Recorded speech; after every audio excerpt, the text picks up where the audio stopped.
Latest updates ఎప్పటికప్పుడు పొందడానికి big TV WhatsApp channel follow అవ్వండి. లింక్ డిస్క్రిప్షన్ లో ఉంది. వైసీపీ పవర్లో ఉన్నప్పుడు ఆ లీడర్ల హవా ఒక్క రేంజ్లో నడిచింది. ప్రత్యర్థులపై నోటికొచ్చినట్లు మాట్లాడుతూ అంతా తామే అన్నట్లు వ్యవహరించారు. ఆ క్రమంలో ఫైర్ బ్రాండ్లుగా ముద్ర వేయించుకున్న వారు అధికారం కోల్పోగానే పార్టీకి దూరంగా ఉంటుండడం చర్చానీయాంశంగా మారింది. పార్టీలో అంతా తామై చక్రం తిప్పిన వారంతా ఇప్పుడు ఆ పార్టీ పిలుపునిచ్చిన కార్యక్రమాలకు దూరంగా ఉంటున్నారు. జగన్కు నమ్మిన బంట్లుగా పేరున్న ఆ నాయకులు ఎందుకు తమ అధ్యక్షుడి పిలుపుని కూడా పట్టించుకోవటం లేదు? అసలు ఇంతకీ ఎవరా ఫైర్ బ్రాండ్స్?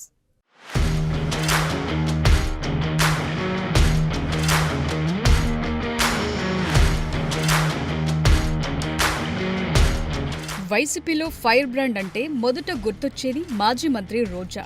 పార్టీలో ఫైర్ బ్రాండ్ గా మొదటి నుంచి పేరున్న ఆర్కే రోజా 2024 సార్వత్రిక ఎన్నికల్లో వైసీపీ ఓటమి తర్వాత పార్టీ కార్యక్రమాలకు పూర్తిగా దూరంగా ఉంటున్నారు. 2014 నుంచి వైసీపీ ప్రతిపక్షంలో ఉన్నప్పుడు కూడా రోజా కూటమి ప్రభుత్వంపై తీవ్ర స్థాయిలో ధ్వజమెత్తారు. అసెంబ్లీ నుంచి నిరవధికంగా సస్పెండ్ చేసినా ఆమె దూకుడు తగ్గించలేదు. తరువాత పార్టీ అధికారంలో ఉన్న 5 ఏళ్లు ఆమె ప్రతిపక్షాలపై అంతే దూకుడు ప్రదర్శించారు. చంద్రబాబు అరెస్ట్ అయిన సమయంలో సంబరాలు చేసుకుంటూ ఇక పవన్ బంతి అని ఆమె చేసిన కామెంట్స్ వైరల్ అయ్యాయి.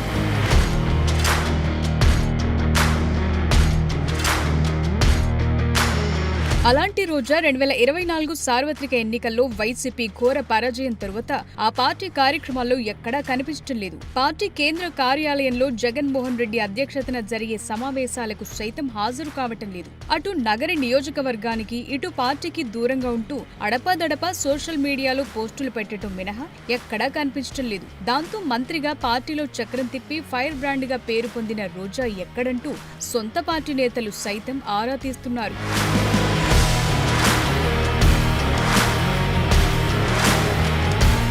వైసీపీలో మరొక ఫైర్ బ్రాండ్ మాజీ మంత్రి కొడాలి నాని. 4 సార్లు గుడివాడలో ఓటమి ఎరుగని నేతగా ఉన్న కొడాలి నాని 2024 సార్వత్రిక ఎన్నికల్లో మొదటిసారి ఘోర పరాజయాన్ని చవిచూశారు.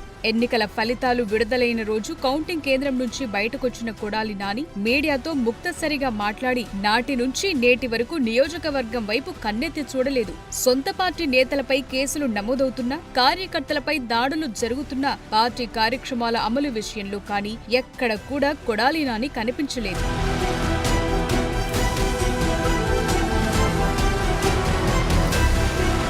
అడపాదడపా వైసీపీ కేంద్ర కార్యాలయంలో జరిగే సమావేశాలకు హాజరవ్వటం మినహా ఇప్పటి వరకు నాని పార్టీ కార్యక్రమాల్లో, పార్టీ పిలుపునిచ్చిన కార్యక్రమాల్లో కొడాలి నాని పాల్గొనలేదు. టీడీపీపై ఒంటి కాలు మీద లేచే కొడాలి నాని ఎమ్మెల్యేగా ఓటమి చెందగానే నియోజకవర్గంలో రాజకీయాలకు దూరంగా ఉంటున్నారు. జగన్ వీర విధేయుడిగా పేరున్న ఆయన పార్టీ పిలుపునిచ్చే కార్యక్రమాల్లో పాల్గొనకుండా, కార్యకర్తలకు అందుబాటులో లేకుండా పోయారని సొంత పార్టీ నేతలే గుడివాడ నుంచి తాడేపల్లి వరకు చర్చించుకుంటున్నారు. వైసీపీ అధికారంలో ఉండగా అవసరం ఉన్నా లేకున్నా తాడేపల్లి కేంద్ర కార్యాలయంలో జగన్మోహన్ రెడ్డిని పదే పదే కలిసే కొడాలి నాని గత కొంతకాలంగా తాడేపల్లి ప్యాలెస్ వైపు సైతం కన్నెత్తి చూడకపోవటం వైసీపీ వర్గాల్లో హాట్ టాపిక్ గా మారింది.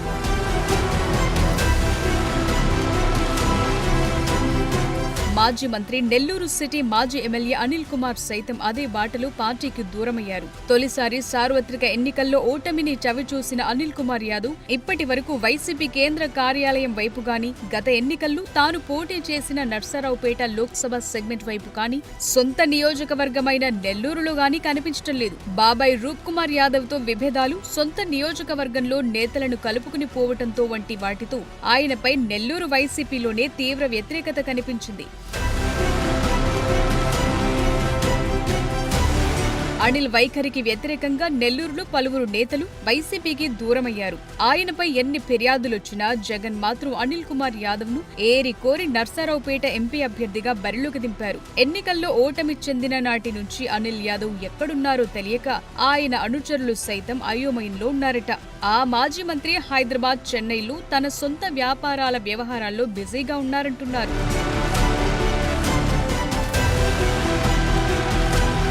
ఇక ఇక మరో మాజీ మంత్రి మచిలీపట్నం మాజీ ఎమ్మెల్యే పేర్ని నాని ఎన్నికల తర్వాత హడావిడి చేసినప్పటికీ కొన్ని రోజులుగా సైలెంట్ అయ్యారు. అధికారం ఉన్నా లేకపోయినా వైసీపీపై విమర్శలు చేసేవారిని తనదైన శైలిలో టార్గెట్ చేస్తూ మాటల తూటాలు పేల్చే పేర్ని నాని ప్రస్తుతం తనపై అభియోగాలొస్తున్నా నోరు మెదపటం లేదు. ఇటీవల రేషన్ బియ్యం అక్రమాల వ్యవహారంలో పేర్ని నాని కుటుంబ సభ్యులపై సైతం కేసులు నమోదయ్యాయి. నాటి నుంచి ఆయన పార్టీ కార్యక్రమాలకు దూరంగానే ఉన్నారు.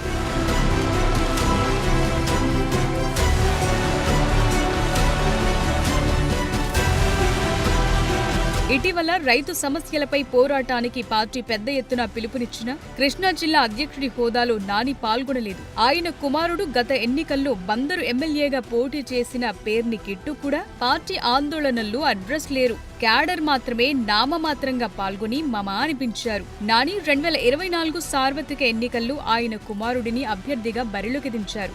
అయితే 2024 సార్వత్రిక ఎన్నికల్లో కుమారుడు ఓటమి చెందటంతో అధికార టీడీపీకి పేర్ని నానితో పాటు ఆయన కుమారుడు కూడా టార్గెట్ అవుతున్నారు. ఇలా మాజీలంతా పదవులు అనుభవించి అధికారం కోల్పోగానే సైలెంట్ అవడంపై వారి అనుచరులే విమర్శలు గుప్పిస్తున్నారు.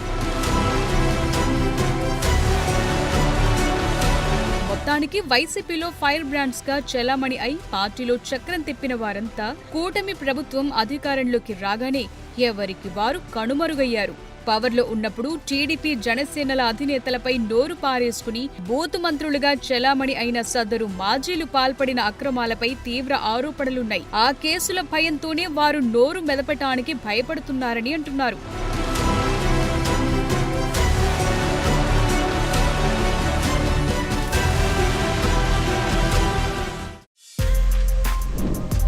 For more videos like this, subscribe Big TV channel.